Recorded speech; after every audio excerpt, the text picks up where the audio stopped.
मैं Akhilesh Dwivedi, PGT commerce, Pandit Ramchandra Mishra memorial public school.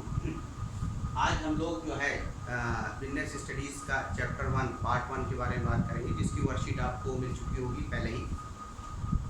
इसको हम आपको समझा दे रहे हैं जिससे कि आपको सारी वर्कशीट करने में आपको आसानी हो जाए। ठीक है, इसमें हमने बात करेंगे nature and significance of management. Nature and significance of management में बताया गया है कि मैनेजमेंट का नेचर क्या है, उसकी प्रकृति क्या है, और सिग्निफिकेंस मतलब इसको हम लोग क्यों पढ़ते हैं। ठीक है, अब मैनेजमेंट की बहुत सारे डेफिनेशंस हैं जो अलग अलग लोगों ने दी है। जैसे management is the art of getting things done through others, मतलब अपनी मर्जी के काम दूसरे से करा लेना मैनेजमेंट है। लूथर गुरलिच कहता था, उसने एक कैचवर्ड दे दिया था, management is POSDCORB, planning, organising, staffing, directing, फिर coordinating, controlling, communication, reporting and budgeting वाला उसने दे दिया। अब अगर हम लोग बात करें तो मैनेजमेंट के मेनली दो कॉन्सेप्ट के ऊपर है। अगर हम लोग लेके चलते हैं तो मैनेजमेंट के दो कॉन्सेप्ट है, एक ट्रेडिशनल है, एक मॉडर्न है। ठीक, अब ट्रेडिशनल कॉन्सेप्ट क्या कहता है, वो ये कहता है it is an art of getting things done through others. अपनी मर्जी का काम अगर आप दूसरे से करवा ले रहे हैं तो उसी को हम क्या कहते हैं, ठीक है। बस ये मॉडर्न कॉन्सेप्ट क्या कहता है, it is defined as a process of getting things done with the aim of achieving goals. मतलब ये एक ऐसी प्रोसेस है जिसमें आप अपनी मर्जी का काम कराते हैं जिससे कि अपने गोल्स को अचीव कर पाएं इफेक्टिवली एंड इफिशिएंटली। तो इफेक्टिवली और इफिशिएंटली भी इसमें इन्होंने जोड़ा। तीन चीजें इस डेफिनेशन में आएंगी मॉडर्न में। जैसे प्रोसेस मतलब काम करने का एक तरीका है। काम तो आप कोई भी किसी भी तरीके से कर सकते हैं, ठीक है, लेकिन अगर आप तरीके से करेंगे तो चीजें ज्यादा अच्छी होती हैं। ठीक, तो प्रोसेस के लिए उन्होंने बोला प्लानिंग, ऑर्गेनाइजिंग, स्टाफिंग, डायरेक्टिंग। सीओ में कई सारी चीजें हैं, कोऑर्डिनेटिंग है, कम्युनिकेशन है, कंट्रोलिंग है, ठीक, फिर रिपोर्टिंग है, बस। ठीक, अब इफेक्टिवली मतलब एक प्रॉपर गोल के साथ एक प्रॉपर टाइम लिमिट में काम करना, और इफिशिएंटली मतलब होता है मिनिमम कॉस्ट पे लीस्ट वेस्टेज, मतलब कम से कम आप लागत लगाइए, वेस्टेज आपका कम से कम हो, और रिसोर्सेस का अच्छे ढंग से आप इस्तेमाल करके कोई काम। ठीक है, तो अगर हम इन सब चीज़ों को लेके चल रहे हैं तो फिर वो मैनेजमेंट कहलाएगा। ठीक, अब और लोगों ने अपना अलग अलग तरीके से कहा।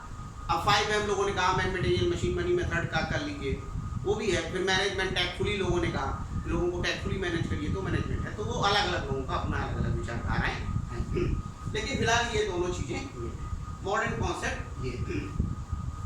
अब जैसे हमने इफेक्टिवली और एफिशिएंटली के क्लास में आपको लेवल पे एग्जाम्पल भी बताया था कि अगर हम कोई एक सॉफ्टवेयर बनाने के लिए देते हैं, दो टीम को देते हैं, ए और बी को, दोनों एक हफ्ते में बनाते हैं वही सॉफ्टवेयर, एक ही तरह का बनाते हैं, 10,000 रुपया भी हमारा खर्चा कर देते हैं दोनों ए और बी। लेकिन ए तो है जो 10,000 रुपये खर्चा भी करता है और एक हफ्ते में बनाता है। जो बी वाला पर्सन है वो सिर्फ 8,000 रुपये, हमने दोनों को 10,000 दिया था, बी वाला जो पर्सन है वो सिर्फ 8,000 रुपये खर्चा किया और 5 दिन में बना के दे दिया, तो वो इफिशिएंट हो जाएगा। ठीक है, वो इफिशिएंसी है। इफेक्टिव दोनों है, ठीक, क्योंकि दोनों ने हमने जो टाइम लिमिट और पैसे की लिमिट दिया था, दोनों ने उसमें काम किया। एक हफ्ते में 10,000 के अंदर दोनों लोगों ने काम कर दिया। ठीक है, लेकिन इफिशिएंट कौन है, टीम बी। टीम बी क्यों एफिशिएंट है, क्योंकि उसने कम समय लिया, पैसा भी कम लगाया। ठीक है, तो वो एफिशिएंट हो जाएगा। वही मैंने बात यहाँ पे कही कि minimum cost, least wastage, maximum utilisation of resources. अब हम लोग इसके फीचर्स के बारे में बात करते हैं। तो सबसे पहला जैसे कि management is a goal oriented process. Management हमेशा एक गोल होता है, मैनेजमेंट एक पर्टिकुलर गोल से चलता है, एक गोल होना चाहिए मैनेजमेंट का। ठीक है, इसीलिए देखिए मैनेजमेंट के अलग अलग पार्ट हैं, स्ट्रेटेजिक मैनेजमेंट, फाइनेंशियल मैनेजमेंट, बहुत सारे मैनेजमेंट, ठीक है, हॉस्पिटैलिटी मैनेजमेंट, सब बहुत सारे मैनेजमेंट। फिर यूनिवर्सल, कोई ऐसी फील्ड ही नहीं है जहाँ पे मैनेजमेंट ना हो। ठीक है, कोई ऐसी फील्ड ही नहीं, कहीं पे भी आप जाने चाहे ना जाने। जैसे हमने सिंपल से बात बताया, क्लास में पहले 11th में दिया था, वही एग्जाम्पल मैं फिर यहाँ पर रिपीट कर रहा हूँ। जैसे हमने आपको बोला था कि हम लोग जो ड्रेस पहनते हैं वो मैनेजमेंट है। बोले साहब इसमें क्या मैनेजमेंट, शर्ट ऊपर पहना है, ठीक है, पैंट नीचे पहना है और शूज़ उससे नीचे पहने हुए हैं। अब एक काम करें, शूज़ को सर पर रख लें, शर्ट को बीच में अटका दें और पैंट को शर्ट को नीचे पहन लें और पैंट को बीच में अटका दें।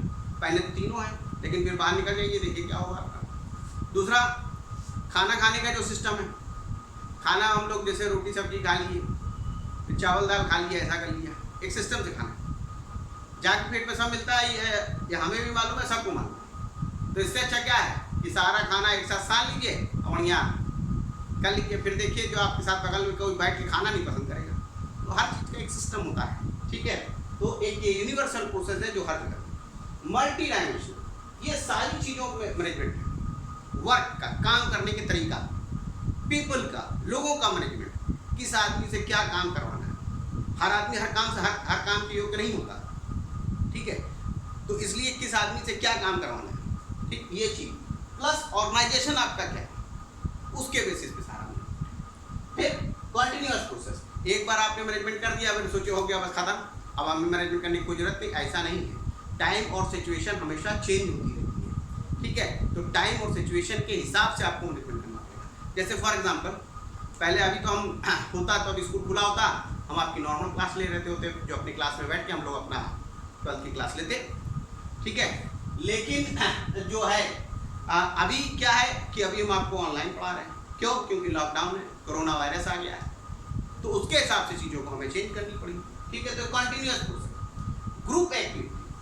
देखिए मैनेजमेंट कभी आई से नहीं चलता, ठीक है। सिर्फ हम हैं ऐसा नहीं, सबका कोशिश रहता है, सबको साथ में काम करना पड़ता है। अब जैसे मैं अभी ये वीडियो बना दे रहा हूँ, फिर ये मैं सर को दूँ, सर के पास जाएगा, फिर वहाँ पे ऑफिस में आपको पता है ऑफिशियल स्टाफ के पास जाएगा, फिर वहाँ पे वेबसाइट पे लोड होगा, जिससे फिर वो आपके पास पहुँचेगा। तो सबका मिलजुल के प्रयास करता है, ये ग्रुप एक्टिविटी है। मैनेजमेंट मैंने पहले भी आपको समझाया कि वी आई का काम नहीं, ठीक है। फिर डायनेमिक फंक्शन, कॉन्टिन्यूअस प्रोसेस मतलब लगातार चलेगी, और डायनेमिक फंक्शन मतलब समय एवं परिस्थितियों के अनुसार उसको चेंज कर देगा, ठीक है। लगातार चलना है और समय एवं परिस्थितियों के अनुसार उसको चेंज करते चलना है। अभी आगे जाके क्या होगा, गॉड नोस, ठीक है।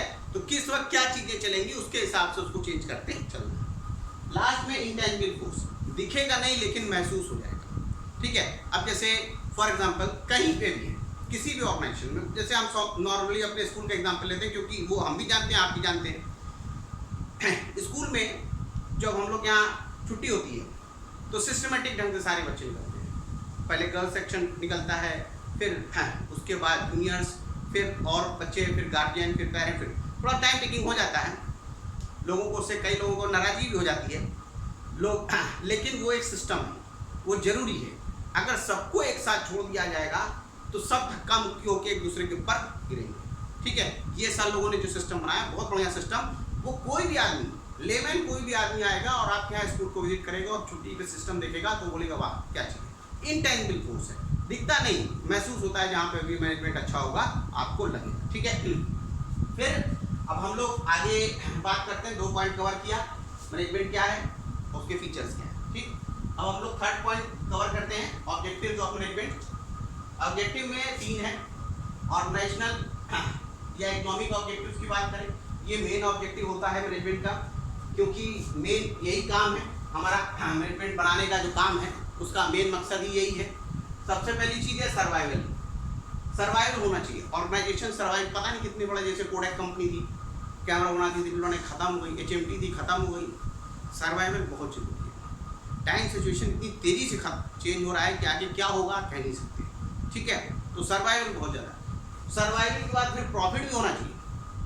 प्रॉफिट नहीं होगा तो आप चीज़ों को चलाएंगे कैसे, और वो प्रॉफिट में ग्रोथ भी होना चाहिए, क्योंकि कॉस्ट आपकी लगातार बढ़ती चली जाएगी टाइम और सिचुएशन के हिसाब से, महंगाई बढ़ती जाएगी, तो ग्रोथ नहीं होगा तो फिर आप सर्वाइव ही नहीं कर पाएंगे, है ना, आपको प्रॉफिट मिल पाएगा। तो ये तीनों चीज़ें इंटरकनेक्टेड है और साथ में सारी चीज़ें होनी जरूरी है। अब हम बात करते हैं सोशल मैनेजमेंट, सोसाइटी से भी आ जाते हैं, जिसको हम CSR के फॉर्म में रहते हैं, corporate social responsibility. Corporate social responsibility का मतलब ये हुआ कि मैनेजमेंट को समाज को भी देखना पड़ता है। जैसे अभी लॉकडाउन है, ठीक है, तो देखिए बहुत सारे ऑर्गेनाइजेशंस ने कोरोना वायरस के लिए प्रधानमंत्री जी को अपना कुछ डोनेशंस दिए। फिर उसके बाद अगर आप देखिए तो बहुत सारे लोगों ने अपना हॉस्पिटल, होटल, जो भी हो सकता है, हर छोटा बड़ा व्यक्ति प्रयास करके कुछ ना कुछ उसमें कंट्रीब्यूट कर सकता है, जो कर रहा है। और जिन तक जो लोग समर्थ नहीं है उन तक वो चीज़ें पहुँच रही हैं। तो बिजनेस का भी एक बड़ा मोटिव ये, ठीक है। और इसलिए देखिए बिजनेस में सबसे ज़्यादा है इसमें अभी करने। पर्सनल ऑब्जेक्टिव है, पर्सनल लेवल पे भी क्या जरूरी है, फाइनेंशियल नीड्स, मतलब पैसा मिलना चाहिए लोगों को, ठीक है, सैलरी, बोनस, कमीशन, ये सारी चीज़ें। फिर सोशल नीड्स, जब आप कहीं काम करते हैं तो आप ये हो जाता है कि हाँ भाई ये यहाँ पे काम करते हैं, बेरोजगार नहीं है, ठीक है, तो ये एक होता है। प्लस आपके जो साथ में काम कर रहे हैं उसमें आपकी एक रिकग्निशन बनी रहती है, लोग पहचानते जानते हैं। फिर हायर लेवल नीड्स है, इसके अलावा हायर लेवल नीड्स के ऊपर भी काम होता है जिसमें पर्सनल ग्रोथ और डेवलपमेंट। देखिए, जब आप कहीं काम करते हैं सबसे पहले आप लेमैन रहेंगे, आप कुछ नहीं आए, कुछ नहीं जानते। जब आप वहाँ काम करने लगेंगे तो सीखना शुरू करेंगे, तो ट्रेनिंग एंड डेवलपमेंट होगा, ठीक है। फिर आप एक पर्टिकुलर काम सीखते हैं, काम करते करते हाँ साहब हमने ये काम सीखा। अब जैसे हमने कई जगह काम किया, हर जगह काम सीखा, यहाँ स्कूल में भी आए तो यहाँ का भी सारी चीज़ें समझी कि ये चीज़ ऐसे चलती है, ये चीज़ ऐसी ऐसे, तो नई नई चीज़ें आप इनहेंस करते जाते हैं, स्किल आपकी बढ़ती चली जाती है, नॉलेज आपकी बढ़ती चली जाती है, ठीक है। अब इसके बाद इंपॉर्टेंस ऑफ मैनेजमेंट के ऊपर बात करते हैं। ये लास्ट सेक्शन है इस पर्टिकुलर जो पार्ट का, उसका लास्ट सेक्शन है ये। इंपॉर्टेंस ऑफ मैनेजमेंट की अगर हम बात करें, सबसे पहली बात, help in achieving group goals. Group goals को अचीव करने के लिए बहुत ज़्यादा यूजफुल है, क्योंकि मैनेजमेंट में हमने बोला किसी एक पर्टिकुलर पर्सन का गोल नहीं होता, पूरे ग्रुप का गोल होता है।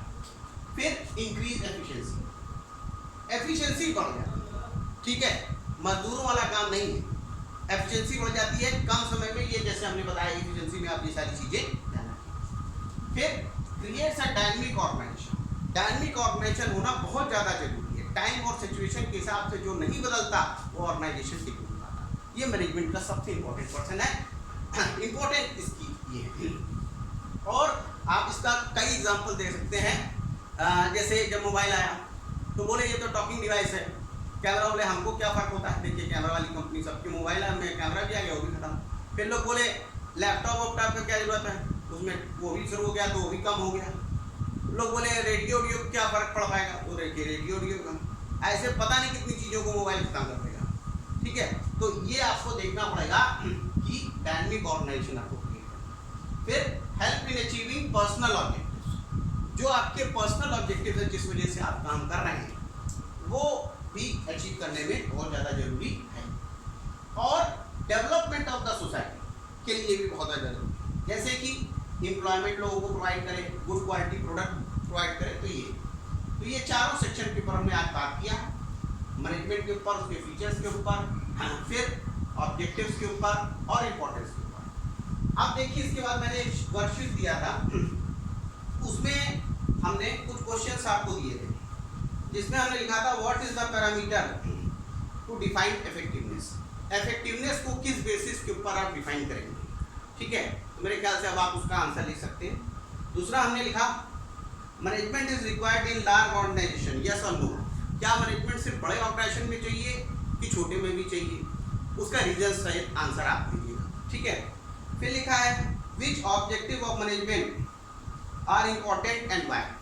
जो इम्पोर्टेंस है ऑब्जेक्टिव्स मैनेजमेंट के, इनमें से कौन सा ऑब्जेक्टिव इम्पोर्टेंट है और क्यों इम्पोर्टेंट है, ठीक है। फिर लिखा है differentiate between efficiency and effectiveness.